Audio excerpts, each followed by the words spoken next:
আজকে আমরা চলে এসেছি পিএ ডেভেলপার্সের অফিসে এবং আমাদের সঙ্গে আছে পবিত্র স্যার। তো স্যারকে হ্যালো এবং নমস্কার, আপনাদের সবাইকে শুভকামনা জানাই। আজকে আমার সাথে থাকার জন্য ধন্যবাদ। তো স্যারকে আমি জিজ্ঞেস করব, আপনার যে প্রজেক্টটার ওটা আমতলা সম্পূর্ণ, এই প্রজেক্টের লোকেশন সম্বন্ধে কিছু বলুন। আমতলা যে সম্পূর্ণ আমাদের যে প্রজেক্টটা, এটা হচ্ছে আমতলা বারুইপুর বাইপাসের উপরে, ঠিক আছে। আমতলা একটা এমন একটা জায়গা যেটা 4 পয়েন্ট বলা হয়। 4 পয়েন্ট মানে একটা সেন্টার পয়েন্ট, যেখান থেকে আমতলা মোড় থেকে চলে যাচ্ছে ডায়মন্ড হারবার, একদিকে বজবজ, একদিকে বারুইপুর, আর একদিকে কলকাতা। তো এইরকম একটা সেন্টার। আর আমতলা একটা বিজনেস সেন্টার। আমতলা একটা বিজনেস সেন্টার, যে সেন্টার যেখানে দাঁড়িয়ে আমরা বড় বাজারের সাথে তুলনা করি, কেননা ওখানে দাঁড়িয়ে সমস্ত কিছু পাওয়া যায়। কি পাওয়া যায় না, আমতলা একটা সেপারেট মার্কেট, যেখানে দাঁড়িয়ে আপনি সমস্ত জায়গায় এবং সেখান থেকে সমস্ত জায়গায় যায় একটা করিডোর, ঠিক আছে। ওই রকম একটা জায়গায়, যেমন আমাদের যদি ডিএচ রোড বলেন, ডিএচ রোডে একটা ওয়ান ওয়ে, আপনি এর বেশি একটা রাস্তা দিয়ে আছে যেতে পারবেন, আর কোনো রাস্তা পাবেন না। কিন্তু আমতলা মোড় থেকে আপনি বিভিন্ন জায়গায় কাট করতে পারেন। বারুইপুর যদি যান, দিকে যে রাস্তা যাচ্ছে ওই বারুইপুর বাইপাস দিকে গেলে আপনি নেপালগঞ্জ হয়ে টালিগঞ্জ আসতে পারছেন। আর একটা এরিয়া গেলে সাউদার্ন বাইপাস বলে একটা রাস্তা আছে, নতুন ঝাঁ চকচকে রাস্তা, যেটা দিয়ে আপনি বাইপাস হয়ে এয়ারপোর্টে যেতে পারছেন। বারুইপুর চলে গেলে ট্রেন পেয়ে যাচ্ছেন, এদিকে ডায়মন্ড হারবার রোড দিয়ে চলে আসতে পারছেন। তার মানে একটা কানেক্টিভিটি আছে, অনেকগুলো ওয়ে আছে। আপনি যেখানে জমি কিনবেন, জমি কেনার আগে একটা জিনিস আমরা ভাবি না, যে এরিয়াটা ডেভেলপমেন্ট হচ্ছে, যে এরিয়া ডেভেলপ হয়ে গেছে সেখানে কিছু পাওয়া নেই। যে এরিয়াটা ডেভেলপ হচ্ছে, বুঝতে পারছেন তো, যে এরিয়াটা ডেভেলপ হচ্ছে সেইখানে জমি কেনা হচ্ছে। অর্থাৎ আমাদের সাউথ 24 পরগনা হেডকোয়ার্টারটা হচ্ছে ওইখানটায়, আমতলা বারুইপুর বাইপাসের উপরে। আমতলা বারুইপুর বাইপাসের উপরে হেডকোয়ার্টার হচ্ছে সাউথ 24 পরগনা হেডকোয়ার্টারটা। সেটা কী যাচ্ছে, জেল চলে গেছে অলরেডি, ওখানে ডিএম অফিস আছে, ওখানে সরকারি প্রচুর অফিস চলে গেছে, ফিল্ম সিটি আছে, কোর্ট চলে যাচ্ছে, আরও অনেক চলে যাবে, যেখানে আমাদের আলিপুরে যে কোর্টগুলো সব চলে যাচ্ছে। তো ওই এরিয়াটা কিন্তু আপনার আস্তে আস্তে আপনার ডেভেলপমেন্ট হচ্ছে। এবং ডেভেলপমেন্টটা আপনি যখন আমরা কী করি, ডেভেলপমেন্ট খুঁজে জমি দেখতে যাই, বা যে কোনো জিনিস ডেভেলপমেন্ট দেখে তারপর যাবো। যখন আপনি ডেভেলপমেন্ট দেখে যাবেন, তখন ওইখানে অ্যাকচুয়ালি দামটা বেড়ে যায়। এখন যদি আপনি দেন, আপনি অনেক কম দামে আপনি পাবেন, কারণ ওই এরিয়াটা আস্তে আস্তে ডেভেলপমেন্টটা কিন্তু যখন হয়, তখন যখন হয়ে যায় তখন আমরা দেখতে পাই। কিন্তু যখন শুরু হয় তখন কিন্তু আমরা দেখতে পাই না। আস্তে আস্তে ডেভেলপমেন্টটা হয় এবং আস্তে আস্তে কিন্তু জমির দামটা বাড়তে থাকে। যেখানে এখানে কম দামে জমি আপনি দেবেন, তারাই কিন্তু গেলার যেখানে আপনার কম দামের জমি কিনেছে এবং সেখানে যখন ডেভেলপমেন্ট হচ্ছে, সেখানে দামটা অনেক বেশি বেড়ে গেছে। দেখা যাচ্ছে 50,000 জমি 5 লাখ টাকা, কিন্তু 50 লাখ টাকাও হয়ে গেছে। ওকে, তো এইটা হচ্ছে আমাদের জায়গা। আচ্ছা, আর এই প্রজেক্টে কি কি ফ্যাসিলিটি আমরা পাচ্ছি? এই প্রজেক্টে হচ্ছে গেটওয়ে প্রজেক্ট হবে। অর্থাৎ আপনি এখন আমাদের দেখুন, আমাদের সবে মাত্র শুরু, নিউ বর্ন বেবি আর কি, সদ্যজাত শিশু বলে যারা 3-4 মাস হয়েছে, প্রকিউরমেন্ট জমি প্রকিউরমেন্ট হয়েছে। তারপরে হচ্ছে আমাদের পুজোর পর থেকে, অর্থাৎ পুজোর আগে আমাদের জমিটাকে তোলা হয়েছে। তারপর বর্ষা গেছে, কাজ হয়নি, 2-1 মাস চলে গেছে, তারপর পুজো ছিল, মনে হয়নি। আমরা ডিসেম্বর এন্ড থেকে আমরা ডেভেলপমেন্ট শুরু করেছি। প্রথমে কী করেছি, আমাদের যে ঢোকার মোড়টা মেন রোড থেকে, যেখানে দিয়ে অটো যাচ্ছে, টেকার যাচ্ছে, লরি যাচ্ছে, সেই রাস্তা থেকে আমাদের জমি, অর্থাৎ আমাদের যে রাস্তা ঢুকেছে 180 ফুট, যে রাস্তাটা, সেই 180 ফুটটা আমাদের দিকে ওয়াল দিয়ে দিয়েছি।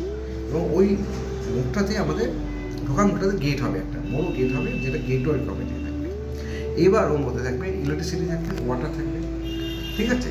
সাইড অফিস থাকবে, কেন, যেহেতু আমাদের ভিজিটার্সরা যাচ্ছে, তাদেরকে যখন যাবে তারা কি ওখানে বসতে পারবে, সেই জন্য ওখানে সাইড অফিস। আর আমাদের মেইন রোড, এন্ট্রি রোড আর বাই লেন যেটা প্রজেক্টে আছে, ওগুলো কত কত ফিটের পাবেন? এইগুলো হচ্ছে কি, আমরা যে ঢুকছে মেইন রোড থেকে মেটাল রোড, যে সরকারি যে রাস্তা, পিডব্লিউ যে রাস্তা, সেইখান থেকে যখন রাস্তা ঢুকছে, সেটা হচ্ছে 30 ফুট রাস্তা। 35 ফুট আছে টোটাল, 35 ফুট পাঁচিলটাতে, আর একটা পাঁচিল থেকে একটা পাঁচিল যে চওড়াটা হচ্ছে 35 ফুট, 35 ফিট রোড। কিন্তু ওটাতে আমাদের আরেকটু ছাড় দিচ্ছে, কেননা ওদেরকে গার্ডেনিং করা হবে আর কি, দু সাইডে। আর মাঝখান থেকে 30 ফুট রোড, এই 30 ফুট রোডটা থাকবে 180 ফুট। তারপর গিয়ে আপনার জমির মধ্যে যখন গিয়ে যাচ্ছে, জমির মধ্যে স্পেন্ড হয়ে যাচ্ছে, জমিটা অনেক বড় হয়ে যাচ্ছে। এই জমিটার ভিতরে গিয়ে 23 ফুট মেন রোড হয়ে যাবে, রাইট। 23 ফুট একটা মেন রোড থাকছে, আর বাই লেনগুলো সেগুলো হচ্ছে 20 ফুট। অর্থাৎ 23 ফুট রাস্তা পাবেন আর 20 ফুট, মানে অনেকটা চওড়া রাস্তা, কোনো 16 ফুট না। ম্যাক্সিমাম যেখানে যেখানে দেখবেন আপনার কোম্পানিগুলোতে আছে সেগুলোতে হচ্ছে 23 ফুট দিচ্ছে, ম্যাক্সিমাম 16 ফুট রাস্তা। আমরা কিন্তু আপনারা পাবেন প্রত্যেকটা প্লটে পাবেন মিনিমাম রাস্তা পাবেন 20 ফুট পাবেনই পাবেন, 23 ফুটে পেতে পারেন। আর যদি যারা কন্যা প্লট নেবেন তারা হচ্ছে দুটো পাচ্ছেন, একদিকে কন্যা প্লট 23 পাবেন, একদিকে 20 ফুট পাচ্ছেন। তো এইরকম কন্যা প্লট আর 23 ফুট আর 20 ফুট রাস্তা অ্যাভেলেবেল পাচ্ছেন। এছাড়া আর আপনাদের প্রজেক্টের পেপার সব ওকে আছে তো? হ্যাঁ, ওগুলো বলছি আমি। তার আগে বলছি 23 ফুট 20 ফুট রাস্তা। এরপরে থাকছে পার্ক থাকছে, ওদের জিম পার্ক থাকবে, একটা জগিং ট্র্যাক থাকবে, ঠিক আছে, বাচ্চাদের খেলাধুলা থাকবে, আর থাকছে কি লেক থাকছে, ঠিক আছে, ওটাকে ধরুন সুন্দর করে একটা সাজিয়ে দেওয়া হবে। আর পেপার আমরা বলছি তো আপনি আসুন, জমি দেখুন, ঠিক আছে, জমিটা দেখুন, আপনি জমি দেখার পরে আপনি পছন্দ হয় তাহলে একটা টোকেন দিয়ে আপনি পেপারে চলে যান, পেপার সার্চিং করে যদি মনে হয় যে আপনার সঠিক আছে তবে আপনি জমি কিনবেন। আর আমি বলছি তো যে আপনি আমাদের যে ব্লকগুলো আছে সেই ব্লকগুলো ধরে ধরে আপনি আমাদের বলে দিতে হবে কোন আপনি এখানে আপনি আপনার আমাদের A block, B block, C block, C block, D আর E, এই 4টে ব্লক আছে, 5টা ব্লক আছে। তো এই প্রজেক্টে শুধু কি প্লটই করছেন নাকি আরো অন্য কিছু প্রজেক্ট মানে সাইড বাই সাইড বাংলো টাইপের কিছু আছে? আমাদের জমি তো থাকছেই আমাদের, কারণ আমরা প্লটিংটা রেখেছি, কারণ প্লটটা হচ্ছে কি আমাদের কাছে দু রকম কাস্টমার আছে, একটা হচ্ছে নিড যার জমি দরকার আছে, আর একটা হচ্ছে কি ইনভেস্টার, তারা অনেকে আছে যারা জমিতে ইনভেস্ট করে থাকে, তো সেই ফেসে সেটা দু রকম থাকছে। আর হচ্ছে আমরা হচ্ছে B ব্লক রেখেছি, A block, B block. B ব্লকে আমরা 1.5 কাঠা জমি রেখেছি, 1.5 কাঠা জমির সমেত আমরা ইন্ডিপেন্ডেন্ট হাউস বানিয়ে দিচ্ছি, জাস্ট আপনার বাংলো স্টাইলে, ঠিক আছে। 25 লাখে আমরা খুব কম দামে 25 লাখের জমি সমেত আমরা ইন্ডিপেন্ডেন্ট হাউস বানাচ্ছি, এবং অলরেডি আপনি যদি মার্চ মাসে আসেন অলরেডি স্টার্ট হয়ে যাবে। এটা হচ্ছে আমাদের ফেব্রুয়ারি এন্ডে আসছে, আমাদের কাছে মার্চের মাসে আমরা শুরু করে দেবো। অর্থাৎ আমাদের এইখানে আপনি সঙ্গে সঙ্গে আর জমি বলে পেপারটা বলিনি, পেপারটা হচ্ছে কি আপনি যে জমিটা নেবেন সেই জমিটা আপনি পছন্দ করবেন, এই আমাদের নাম্বার দেওয়া আছে, সেই নাম্বারে করবেন যে এই জমিটা পড়েছে, আপনি টোকেন দিন, পেপার নিয়ে সার্চিং করার পরে আপনি 15 দিন সময় নেবেন, আপনি 15 দিন সময় বেশি দেবেন না, কারণ তার আগে হয়ে যায়, এখন ঘরে বসে আপনি সার্চিং করা যায়। 15 দিনের মধ্যে আপনি আপনার রিপোর্ট পেয়ে গেলেন, যদি সঠিক থাকে আর জমি নেবেন, আর যদি না থাকে তো কোনো জায়গায় নেই। তবুও যদি বলি আপনি দেখাতে হবে কিন্তু আপনাকে যে আমাদের জমি ঠিক নেই, আপনাকে সেটা প্রমাণ করতে হবে, তাহলে আপনি আসবেন, আপনি বলবেন, আমার সঙ্গে সঙ্গে আপনাকে টাকা যেটুকু টাকা দেবেন, যে টাকাটা দেবেন আপনার টোকেন টাকাটা সেটা নিয়ে চলে যাবে। আর ওটা হবে না, আপনি আসুন, আমি বলবো পছন্দ করুন, সার্চিং করুন। আর আমি বলবো যে ইনস্টলমেন্ট আমি দু রকম পাবেন, একটা হচ্ছে বলে যাচ্ছে ইনস্টলমেন্টে পেতে পারেন, আর হচ্ছে ওয়ান টাইমে আপনি সঙ্গে সঙ্গে টাকা দেন, সঙ্গে সঙ্গে রেজিস্ট্রি করে আপনি পয়সা দেবেন। আমার সবসময় চাইবো, এবং রেজিস্ট্রি করলে হবে না, জমি অনেকে রেজিস্ট্রি করছে মার্কেটে, আপনি জান না, কাগজ দিয়ে ঘুরে বেড়াচ্ছে, রেজিস্ট্রি হয়ে গেছে, তার পজিশন পাচ্ছে না, ওটা দরকার। জমি যে রেজিস্ট্রি করে দেবেন, করে আপনি সঙ্গে সঙ্গে পজিশন নিয়ে আপনি আপনার বাউন্ডারি দিয়ে দিন, এবং আপনি যদি না দিতে পারেন আমাদের বলবেন, আমরা দিয়ে দেবো। আর জমি স্টার্টিং কি আছে আপনাদের এখানে? আমরা রেখেছি সবার কথা অনুযায়ী আমাদের 175 1,75,000 টাকা পার কাঠা, আর সেটা হচ্ছে মিনিমাম মানে স্টার্টিং। এরপরে আছে সেই দামগুলো, সেগুলো আপনি যখন আসবেন তখন বলবেন। আর বাংলোর ক্ষেত্রে বলে দিলাম আমরা 1.5 কাঠা জমির মধ্যে আমরা 25 লাখে করে দেবো, 25 লাখে আপনার টোটালটা আপনি পাচ্ছেন একটা 3 BH। কিন্তু স্যার জোকা মেট্রোর কাছে নাকি 1 লাখে জমি পাওয়া যাচ্ছে, ব্যাপারটা হচ্ছে তাহলে সেই ক্ষেত্রে তো লোকে ওইটাই প্রিভিলেজ হিসেবে নেবে, তাই না? এবার দেখুন 1 লাখ কিনবেন কি 50,000 টাকা কিনবেন, সব রকম পাওয়া যায়, 1 লাখ আছে, 90,000 আছে, আমি বলে দিচ্ছি। পয়সা তো আমাদের দরকার আছে, আমি তো এখানে সেল করতে বসেছি, আমি মার্কেটিংয়ে, তো ব্যাপারটা হচ্ছে মার্কেটিংয়ে আমি সেল করতে বসেছি, আমি 1 লাখে সেল করছি না কেননা আমরা টাকার তো দাম আছে। 1 লাখে আপনি বলুন আমাদের, আমি কারো কী করছে আমি বলছি না, কিন্তু আমি বলছি যে আমরা কোম্পানি জমি কিনে, রাইট, 1 বিঘা জমি কিনছে, সেখানে সেল করছে কত পাচ্ছে জানেন? 14 থেকে 15 কাঠা সেল করতে পারে, বাকি রাস্তাঘাটে চলে যাচ্ছে।